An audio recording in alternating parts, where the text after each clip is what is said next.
women-owned businesses outsource $129 billion a year just to women-owned businesses. When we talk billions is no longer cute. I got Mark Cuban's email and I was like, hey, Mark, I have this great idea. I need $1 million. His first question when they opened up Q&A was, Carina, do you look forward to being sued?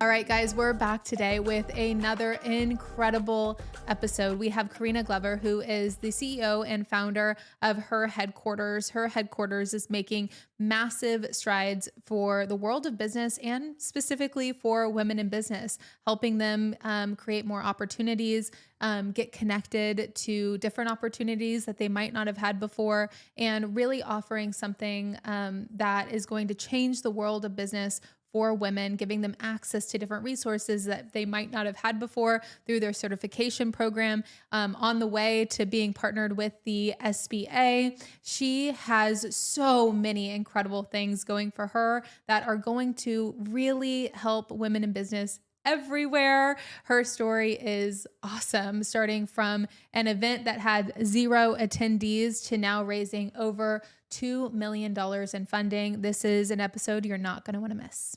Carina, thank you so much for joining us. You have such an incredible mission. You have such an incredible vision for the world of business for women, and we are excited to dive into all of it. But if you want to kind of kick us off with why you started this movement and why you were so passionate about it, that would be awesome. Yeah, gosh, it actually kind of started with a story that happened in 2013. Her headquarters is my second company, and I tell people all the time, my very first day as an entrepreneur, I got knocked out on the first day in the very first round. I was launching my event planning company back in Omaha, Nebraska, my hometown, and I had invited about 75 people that I wanted there as potential clients, and these weren't like my guest list was 75. It wasn't family members and friends. These were people that I wanted to convert into paying customers of mine. And so Omaha is kind of small. So as word gets out that I'm starting this business, having this launch party, all these amazing women were like, hey, Carina, I would love to work with you. I am an event designer, or I have a PR firm, or I have a marketing agency. I would love to work with you and support you. And I was at my prime of arrogance and then being a rookie. I had all of the worst qualities just packaged up beautifully. And so I was like, no, I got it. I'm good. And my primary thought was, if I'm good at something, I should be able to do it by myself. And if I cannot pull off this launch party by myself, then what message does that send to my prospective clients? They might think, well, if she needed Sarah's help planning this party, maybe I should be going to Sarah. And so I was like, no, I'm okay. Planned my party, spent about $3,000. I was in my last year of college, so like very much a stereotypical broke college student. So that was a lot of money to me. And so fast forward today, my launch party, and like all my family and friends in the city and around the country, they're texting me like, big shot, it's your big day. Like, you about to book 10 clients. I'm like, I am, like Kanye confidence. And fast forward, we're about 30 to 45 minutes into the party, and the only 2 people that I had there was my boyfriend, now husband, and my close friend. They were there to help me set up. So I did the food by myself, the decor, the invitations, like everything, gift bags. About 30 minutes in, they keep looking at each other. And now when I look back at it, I realized that they knew this before I knew this. So people would pull up and then they would go to the business next door. And then another car pulled up, oh my gosh, it's my first guest, they're here. And then they would go to the business next door. And this happened for about 45 minutes. And then eventually I'm like, I don't think anybody's coming. And my heart started racing, sweating. And I remember feeling just a level of devastation that I've only felt one other time in my life. And with her headquarters, and I go to the bathroom, and I remember like sliding down the floor and just started bawling. And I locked the door behind me, and I could hear my boyfriend on the other side trying to pick the lock. He's like, it's okay, Carina, it's okay. And that was my first day as an entrepreneur. And by the grace of God, somehow I found the courage to get back up and learn what I needed to learn to go from there. But one quality that I've always had, which I'm very happy, is that I've always been able to assess and reflect, how did I contribute to the success of something so I can duplicate that? And then how did I contribute to the failure of something so I know what to do better?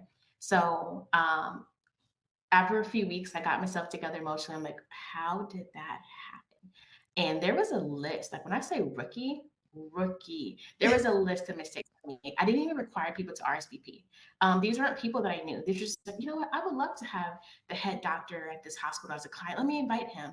I would love to have this person. You know, like there Mm. was no real thought behind it. There was no real relationship building around it. And I thought to myself, at any point, had I had the courage to say yes to any of these women who wanted to share their time, their talent, their expertise to the success of this event, they would have been like, "Hey, Karina, how many people have RSVP'd so far?" They would have caught the red flags that I missed, you know, because they would have been invested in the success of the business. And so that was the first time that I realized that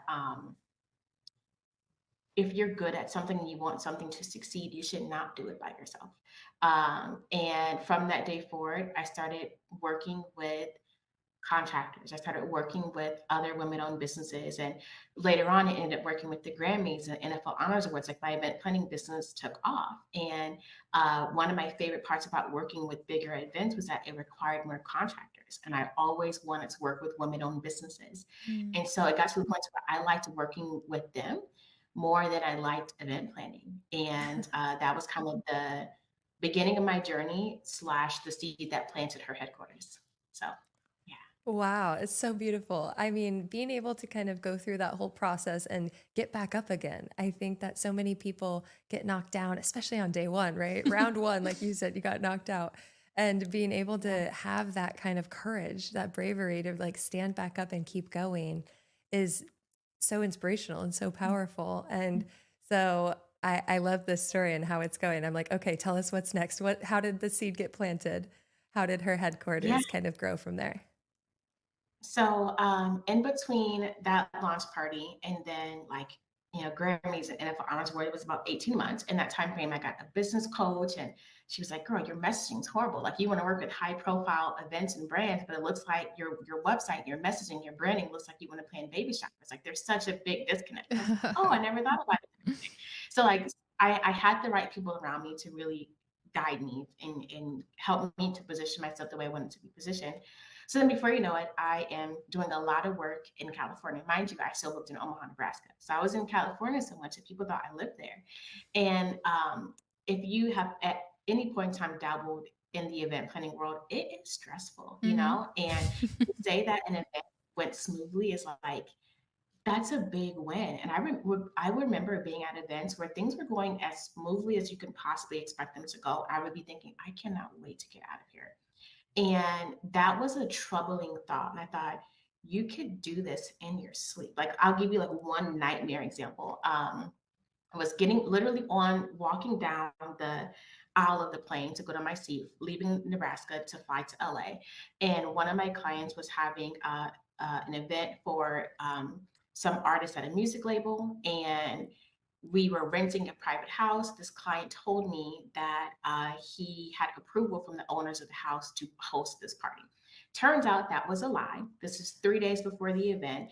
The owner finds out that he's planning to host this big party with 200 people on the guest list and says, absolutely not. So now we have all these people coming to this event and we don't have a house. We don't Oh have my a place. gosh. Um, and I had all the red flags to not work with that client, by the way. Didn't trust my instincts. Won't do that again. So anyway, I'm about to lose my signal because the plane didn't have Wi-Fi at the time, and I find out that we don't have a venue. The event's in 3 days, and by the time I landed, within an hour, I had a new venue. And he was like, "How the heck did you do that?" I'm like, "This is easy for me. Whatever. Just don't do that again." And so like I was really good at it, but it made me realize you can be good at something and not necessarily be within your purpose and your calling. And so I started to pray and I asked God, like, I'm good at this, but why do I hate it? And it was kind of a revelation, like because you are not doing what I've called you to do. And so I started praying for weeks. It felt like, help me make it clear to me what's next. And I started to kind of analyze what parts of your journey have you liked the most. And I loved working with other women-owned businesses. I love connecting them to work, even if it wasn't work for one of my clients. Just like, hey, this particular company over here needs a production company that's woman-owned, or this company needs this, or this small business needs that. I loved doing that. And so one day I had a dream. Mind you, my background is I went to college, have my bachelor's degree in communication and journalism, majored in PR and advertising, got into the event planning world. So tech was nowhere near my radar. I had a dream that I saw an app, and it was something connecting women-owned businesses to projects and work. I heard, and I have a great Wi-Fi signal. I can see you ladies beautifully, right? That's how clearly I saw what I saw Yeah. in my dream. So I woke up the next day and I knew I had finally gotten my answer. I took my website down that day. I finished out my contracts and then I started doing all the right things in the wrong order. So, for example, I got Mark Cuban's email and I was like, hey, Mark, I have this great idea. I need $1 million. That's what I mean by doing the right things in the wrong order. Horrified that I even did that. And he read it too. He didn't respond, but he did read it because I had an email tracker. But yeah, so then I started this series of like the next 12 months or so, like trying to build this app, trying to build, this platform and not really knowing what to do or how to do it. Eventually, I ended up getting connected to a startup studio that would help you take an idea into an actual product with customers, and that was live. And the rest was history after that. Wow. That's incredible. I mean, that story, I think there's so many obviously pivotal moments in it for you. Whenever I heard you say, well, I loved connecting people, I loved connecting specifically women owned businesses. Why was that? Was that just something intuitively that you really cared about? Was there some statistic that you read some point that really made you passionate about that? Like, why were you specifically caring about women owned businesses and connecting them? Or were you just noticing more people were asking for that? And so it just kind of just naturally came to be? Yeah, I can't, you know what? I would say that's where I felt um, the safest, the most welcomed, Mm, the most appreciated. Um, mm, you know what? I have never been asked that before. It was never, you know what's funny? I never ever considered her headquarters like being open in the beginning. It was always going to be for women. mm. When I thought about the relationships and the environments where it felt, again, like the safest and the most supported and not transactional, it always was women. I Yeah. come from a family of women. I went to an all girls private high school. So like, it's just women have been around me my entire life. It was like, it made sense.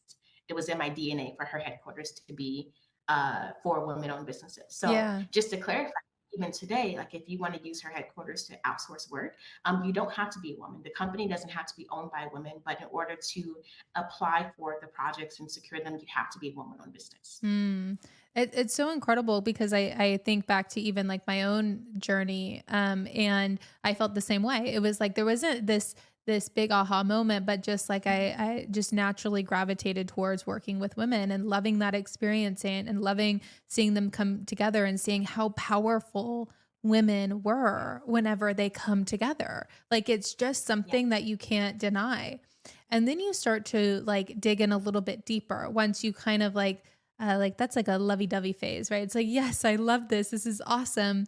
And then you start to actually uncover like there's actually a problem with that magic that Mhm. is occurring underneath that around 3% of women are getting funding for their businesses that when they nearly make up half of the small businesses like in the country, and that's like just talking about women in general, and then you add being even like a black woman trying to go after and secure funding and build the businesses and like make something, and that is like something like less than a half of a percent, which is bonkers and Insane. I mean insane. And so that like is the thing once I started uncovering that after I was like I love connecting women, I love this, I love, and then I started realizing the reality underneath it. It blew my mind and it made me even more motivated. I'm curious if you ever had that kind of realization too, or if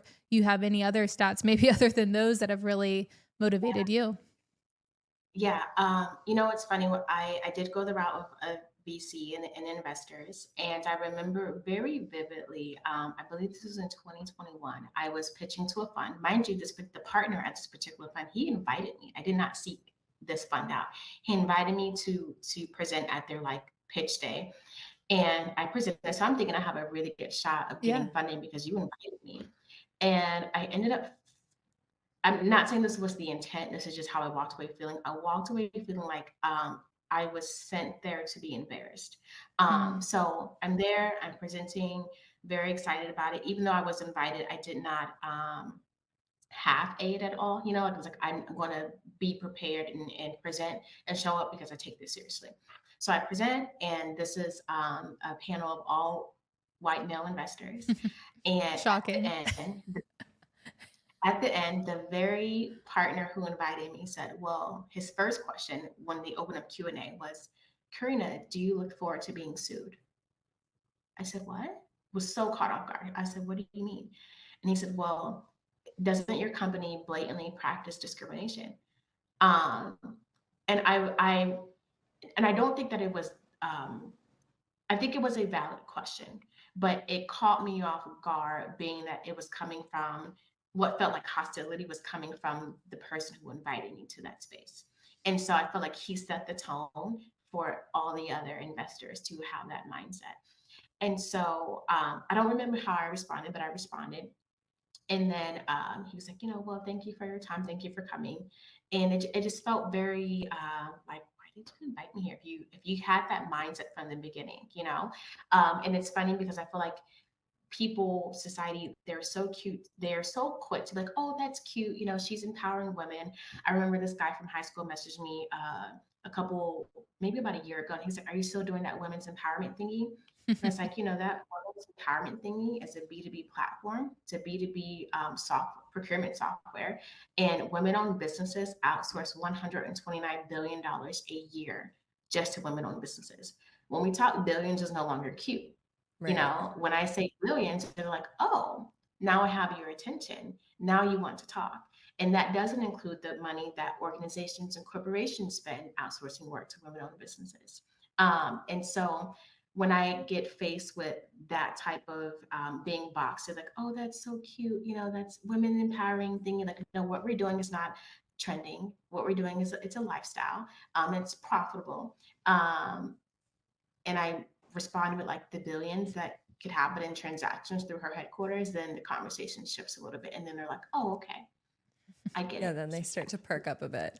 Yeah, it's so true. Yeah. There's such a almost like double standard, right? Of like going into things like that. And you have to really, really be able to kind of like take those punches. As you kind of went through that experience, I'm curious, we had this conversation earlier of looking back to where you are now, of going back to the very beginning. What would you do differently? Like, would you have still gone that same route? Would you have done something different? There's a few things I would have done different. I would have had a higher standard for the investors that I said yes to. Mm. I think at one point I got to a place to where I felt like my back was against a wall. Just because you don't see options with your natural eyes doesn't mean that options aren't there, or doesn't mean that options aren't coming. And so when you make decisions from a place of desperation, you actually hinder yourself even more. So I think there was a couple of investors that I said yes to that if I knew now, um, if I knew then what I know now, there's absolutely no way in hell we'd be working together. Yeah. So that's one thing I would say. I would have a higher standard of like, what can you offer besides money? And if all hell breaks loose, can I call you stuff? One of our biggest moments that started like we were on a uphill and then downhill overnight, and now we're building back up. So 2022, I believe it was, Russia invaded the Ukraine. Um, 4 weeks before that happened, I had just gotten a $200,000 investment check from a VC fund. And we had all these plans to like roll out new features, upgrade the platform, start a sales and marketing campaign. Like we were ready. And my dev team was a little bit behind at the time with some other clients. He said, hey, give us about 4 weeks and we can get started. In that 4 week time span, Russia invades Ukraine. Ukraine is where my development team had been based for 4 years. So I lost contact with them. And I remember people telling me once I finally got back in contact with them, like obviously they're dealing with the crisis and their priority is not their clients. Completely understandable. And so I was trying to be patient and wait it out because I felt like it was, I felt like I needed to have a certain sense of loyalty and to be a good business partner. And so people were telling me, Corinne, cut ties with them. I thought, you don't do that to people. Like, that's what I thought. Like, if we have been partners for months, for years, and you've been good to me, you don't just do that. And because I delayed my response time, by the end of the year, I was laying my team off. Mm. Because our product was affected. People were having glitches and I couldn't get in contact with my dev team, and we ended up losing money. And so I would say one thing, going back to like, is there any regrets that I have or anything that I would change? I would make decisions with them with the wider view of the big picture. I think there were some decisions I made even with my team, like not with my development team, but just employees, people that I work with, where I was always trying to be nice, I think. And I remember back in college, before I even had a business, one of my bosses who had a lot of influence over me, she told me that I was intimidating. And that stuck with me for years. And so it influenced me in how I led my business. I was trying to be too nice because I always heard her voice saying I was intimidating. And I should not have owned and possessed the label that she put on me. And so it ended up creating more of a hindrance in the years to come, because sometimes to be a good leader, you can be firm but kind. And I wasn't firm and kind. I was just being too nice, and it hurt my business in a lot of different ways. So, Man, I can relate to that. Whenever there's been obviously a lot of evolutions, I'm sure, of the platform. If you were to explain what the platform is today, how people use it, what impact is it having, walk us through that. yes, if I summarize HerHeadquarters today, it is the platform where you can outsource everything you don't have time, passion, or expertise for, and outsource it to a woman-owned business that can get that taken care of for you. When you think of HerHeadquarters, I want you to think of, I don't have time for this, consider it handled. Like, that's it. So the way that our platform works, in 60 seconds, you can post, I need someone that can do X, my budget is Y, my timeline and my requirements are Z. And then within 24 hours, you can be getting requests from women-owned businesses all over the country that can meet your project requirements, rather it be I need someone local or I need someone remote that can produce a new website for us, that can present or host our conference, or that can create this PR campaign for us, rather you have a $500 budget or $10,000 budget and everything in between. That is what HerHeadquarters is. It is a tool to stretch your budget and have access to vendors and experts that have an expertise that you don't have. A lot of times I think people, when they think about outsourcing, they may have certain opinions of it, but really I see outsourcing as a tool, really as an ingredient that is needed for you to scale your business. Because very few entrepreneurs the very few have super talents in a wide range of areas, right? So if as an entrepreneur, the thing that you are a beast at, like you make the most money whenever you are in front of a microphone. That's what you should be doing 90% of the time. Mm-hmm. And outsource everything else, or if you are amazing at website creation, why are you trying to plan an event? Like, outsource the things that you and your team don't have the time, the expertise, the talent for, so you can focus on the things that you are really good at that will produce money for your company. Like, outsourcing is a form of self-care for your business. I love that. I love that. It really is. Delegation can be such a powerful tool, and being able to free your time up and, like you said, focus on what you're really good at, right? That zone of genius, not the zone of excellence. Yeah, I was curious why, what you would tell people that they're like, well, why do I need a women-owned business? Like, why is that important? Why should I go to HerHeadquarters to get a women-owned business to do that outsourcing? What would you tell them? Probably not our people. And that's okay. Amen.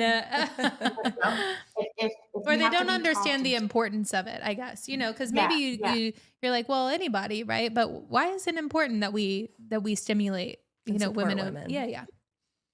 Yeah, I think the biggest thing that say to people is that number one, whenever you have a project, right, you want to delegate and have someone revamp your company's website, or you want someone to run your PR marketing campaign, or you need someone to produce this brand activation for you. The number one thing you care about, I acknowledge, is not the gender of the person who's doing it. You care about their ability to successfully execute on that project, get the job done right, stay within your budget, if not under your budget, and then do the job well. That's number one thing that we want our users to experience, whether it's a small business delegating or a corporation, in every entity in between, right? After that, then it's like, if you can get that outcome of a successfully executed project within your budget, within a verified, talented, qualified company, small business, and then impact one of the most underrepresented, under resourced, disadvantaged demographics, why wouldn't you? Women owned businesses, on average, when you hire or delegate to them, you have a 2.5x ROI. Hiring women owned is not charity. It's really being smart with your money. It's being smart with your impact. And it's being smart. And I want results. You're hiring for results. You just happen to hire a woman owned business that can deliver it. That's what it is. A common question I get is like, oh, with the current climate, are you, because we're actually getting ready to roll out,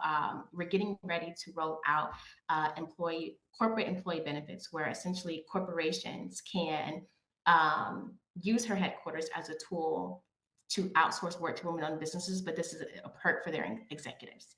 And a lot of people are asking, well, are you worried about the current climate? And I say, you know what?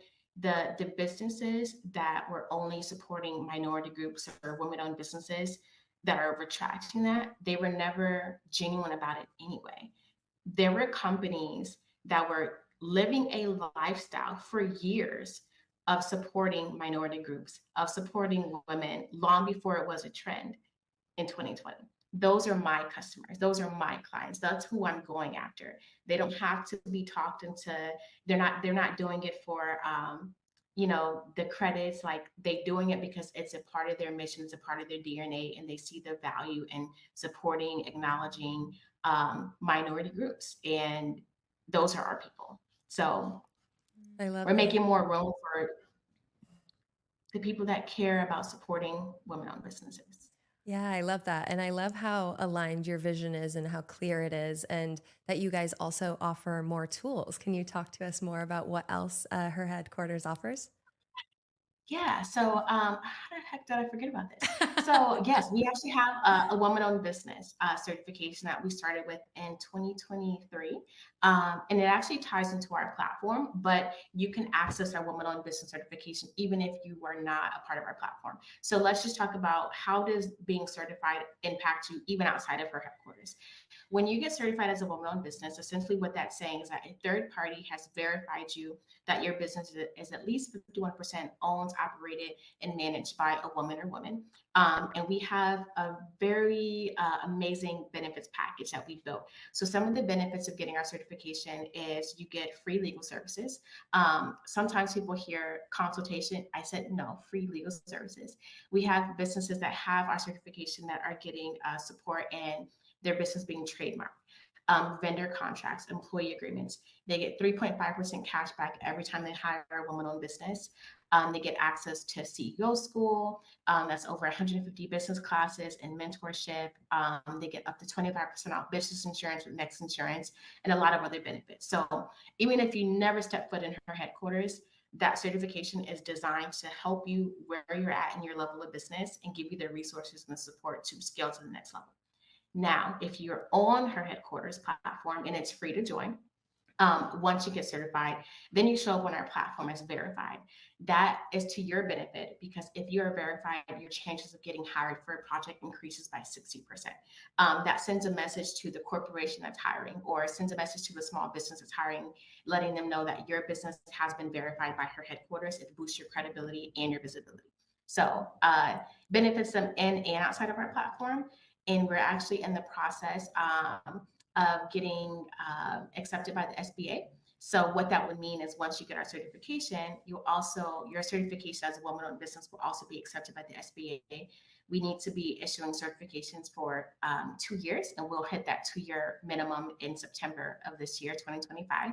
And so at that point, we should be able to be accepted by the SBA and offer even more benefits to the businesses in our community.